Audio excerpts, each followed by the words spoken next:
Welcome to this module, a part of the Cisco Collaboration Software as a Service authorization for Cisco partners. In this section of the module, you will learn about Webex Cloud Security, secure messages and content, secure search and indexing, e-discovery services, and hybrid data security. Plus, we provide additional resources for learning more. Now, let's hear from Tony Mulcrone, a Cisco Consulting Systems Engineer for Webex Security. So this section talks about cloud security for Webex Teams. If you're a partner that traditionally sells on-premise collaboration products, then clearly cloud security is not something that you'll be talking about or have spoken to your customers about, but it will be something that you'll need to talk to your customers about. They'll be interested in it, and it's important that you understand this section so that you can sell the benefits of Webex Team security and some of the unique features such as end-to-end security that we'll cover off as we go through this section. Furthermore, just before we go on, there's a slide at the end that covers some documentation as well, so there's some additional reading for you there as well. So let's first of all look at the architecture for Webex Teams. If you look at the architecture itself, what you'll find is that the architecture of the cloud is that we have multiple data centers that hold specific logical services.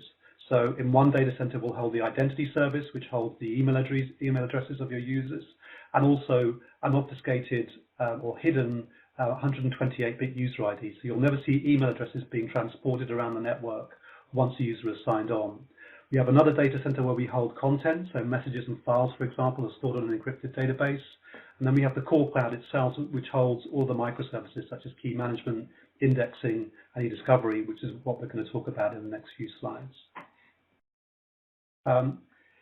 So one of the first things that your customer will want to do is to move or to sync users from their directory up to our identity service. So if they have Active Directory, they can do so. We can do synchronization on a regular basis as well, so we can track changes in your customer's organization. So as people join and leave that organization, we can reflect those changes in the identity service such that if somebody does leave, they'll no longer have access to the Webex Cloud and to Webex Teams, and their content will be removed from the cloud as well. We also support single sign-on, so it's an important thing for most customers, and it's important in terms of the security architecture as well. So the IDP and single sign-on provides that first security step, the authentication of the user, and that's the first door that anybody has to pass through in terms of security process to allow them to get access to the Webex Team service. The good thing about IDPs is that, one, they're customer controlled, and so therefore the customer can apply their own policies for how their users are authenticated to the Webex Teams cloud. So they can define password complexity, password lifetime, multi-factor authentication, biometric authentication, and so on. And again, we support SAML2 and a wide range of IDPs today. Next, we'll look at how clients connect to the Webex Teams cloud. So the first thing that your user is going to do is to download the application software itself, so the Webex Teams software for Windows, Mac, iOS, or Android. When they download that software, it will download trust anchors or certificates that the client will use to verify that it's connecting to the Webex Teams cloud service. So once it's done that, the first thing that will happen when they bring up the client is that they're going to establish a TLS connection, in fact, multiple TLS connections to the Webex Teams cloud. And as part of that connection, what they'll do is that they'll negotiate the TLS version that they're going to use. So we've switched off TLS 1.0, so it's only TLS 1.1 and 1.2. We have control over the TLS versions for the applications on Windows, Mac, iOS, and Android. So in that case, we'll negotiate TLS 1.2, and we'll also block any downgrade to TLS 1.1. But for the web browser-based application, that's dependent on the stack in the browser itself. So we'll negotiate the TLS version and the ciphers that we're going to use to encrypt data in transit over this green line that you can see here. So they're all 256-bit and 128-bit ciphers, but by default what we will typically negotiate is ECDHE with RSA for digital signatures, AES-256 GCM for encryption, the encryption cipher, and SHA-384 for authentication of the traffic itself. Once we've done that and negotiated the cipher, the cloud will send, or the service will send its certificate to the client, and the client will compare that certificate to those in its trust store. If they match, the connection can go ahead and we can start sending information. If they don't, the connection won't proceed. Once that connection's up, the user will be prompted for their email ID, and then you'll go through that process of SSO, so single sign-on, and authenticate with the customer's IDP. Once they've authenticated with the IDP, what we then use are what's called OAuth access and refresh tokens. So we'll create those tokens in the identity service, and we'll send them down to the client. So the access token, both of the tokens are encrypted, and the access token contains scopes that defines what the user is allowed to use or authorized to use inside the Webex team service. So now when the application wishes to connect to a service, such as a key management service, for example, it will present its access token up to that service. The service will decrypt that, look at the scopes of authorization that user is allowed to have within the service itself. If they're authorized, they'll go ahead and use it. If not, they'll be declined. And these access tokens are refreshed every 6 hours by presenting that refresh token to the service to refresh the access token. So that's a quick overview of the architecture of the cloud itself, and also how services and clients connect to the cloud itself. Let's now look in a bit more detail about how we secure messages and content. So end-to-end security is a unique feature for Webex Teams. Most other vendors just do encryption of data in transit, those TLS connections, and encryption of data at rest, which is encrypting the database that stores that information, so there's messages and files. We do both of those things, but we also encrypt any message or any file in the client before it's sent. So if you first of all look at the key management service, so in this diagram here, what you can see is the content server, the encrypted database where we store messages and files, and the key management service that's used to distribute keys to clients so that they can encrypt messages and contents before they send it over those TLS connections and up to the content server. If we look at how that works, then when a user wants to send a message, if it joins a space, it will pull a key from the key management service, encrypt that message, and send it up to the content server. Likewise, if they want to send a file, they'll again encrypt that file, send it over TLS, up to the content server where it's stored on an encrypted database. And again, we're using the AES-256 GCM cipher for encryption. And the way that works is that for any space that you're in within Webex Teams, that's spaces where you're sharing instant messaging files, you're joining meetings and so on, each of those spaces has a unique encryption key. So if you're in 10 spaces, that client will keep and store 10 encryption keys so that it can encrypt messages, it sends messages to those spaces, and decrypt messages as they come from those spaces as well. And so for the decryption here, again, we'll see a message being sent by the client, so it's encrypted before it's sent over that TLS connection, stored on the encrypted content server. We'll then distribute that message to all of the other users in that space. If that user has a key cached away already, they can use that key to decrypt the content. If that user doesn't have a key, they can request that key from the key management service and use that key to decrypt their content once they've received it.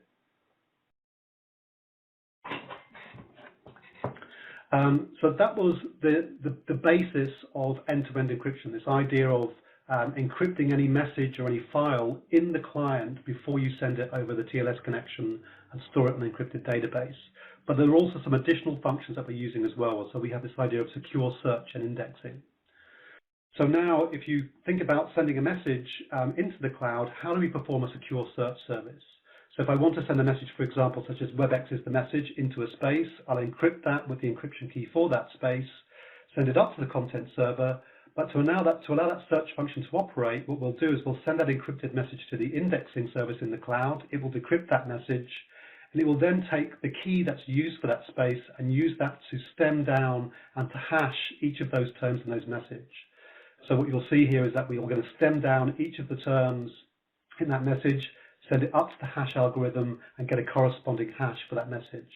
Once we have all of those hashes, or that hashed index, we'll send that information, that hashed index, to the content server and associate it with the encrypted content. So now, once we perform that indexing service and discarded that message in the indexing service, what you're storing in the content server here is an encrypted message and a series of hashes that represent that message. And now if you wish to perform a search, then if you want to search for the word Webex, for example, you'll go to the search window in your client, you'll enter the term Webex, for example, you'll encrypt that search message, you'll send it up to the indexing service as you did before, and then what we'll do is decrypt that message, And now what we'll do is for each space that we're in, we'll take the key for that space, the hashing key, we'll hash the term, your search terms, and then we'll send it up to the search service to look for matching hashes. So this is shown here for one space, it's happening one time, and we're going to find a hash here, a match here in the hashed index, and return that content to the user. If that user doesn't have a key for that content, we can send them a key, they can decrypt the content and review the message. And then an extension of the search service is e-discovery services. So e-discovery services is a special role for a compliance officer. It's a unique role that's assigned by the administrator, and that essentially allows a user, that compliance officer, to search for information across multiple users, multiple time periods or date ranges, and content types and usernames. So it's the same function as before. So we're going up and we're going to stem down and index all of that information in terms of the search terms here.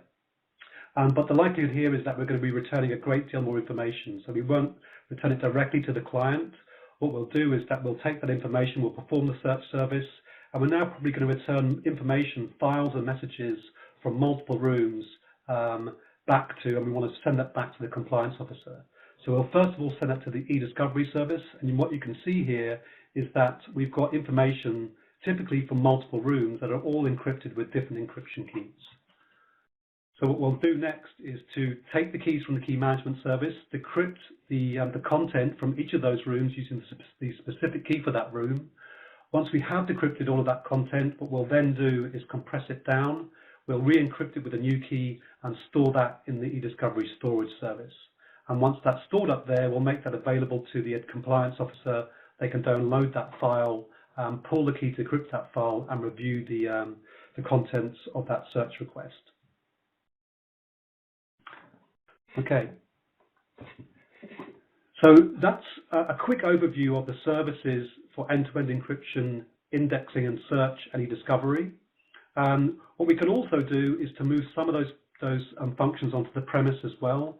And I'll just talk about this in one slide here, but what we can do is that we can take those key management services, that indexing service and e-discovery service, and move those into the customer's own secure data center. So we build virtual machines, it's automatically done, and now rather than running those services in the cloud, the keys are owned and managed by the customer, and the indexing process is done on-premise. So there's no need to decrypt those messages and files in the cloud.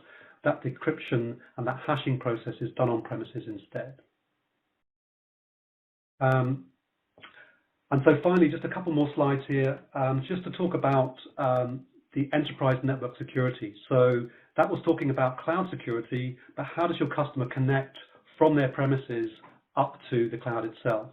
And so the recommendation here is that you go to this Webex Teams network requirements document, and this will list all of the information that your customer will need to get access from their network through the edge of their network and to the Webex Teams cloud. So if you're sending your signaling through a proxy, for example, it lists all of the destination URLs that you need to whitelist to get access to the Webex services. If you're using media services that are in the cloud, it also defines the IP subnets for those media services for that UDP traffic that's passing through your firewall. It defines the signaling protocol numbers as well. If you're running a proxy, again, there are proxy features such as just proxy detection methods, proxy authentication, such as basic and digest, for example, or NTLM. Those are also listed in this document as well. There's support for 802.1x, and also there's some links to the Webex hybrid services such as Directory Connector, Calendar Connector, and so on. And finally here, just some further reading for you. So this is some documentation that you can kind of read in your own time. So the first document here is the Webex Teams Privacy and Security White Paper. It's a good foundational doc.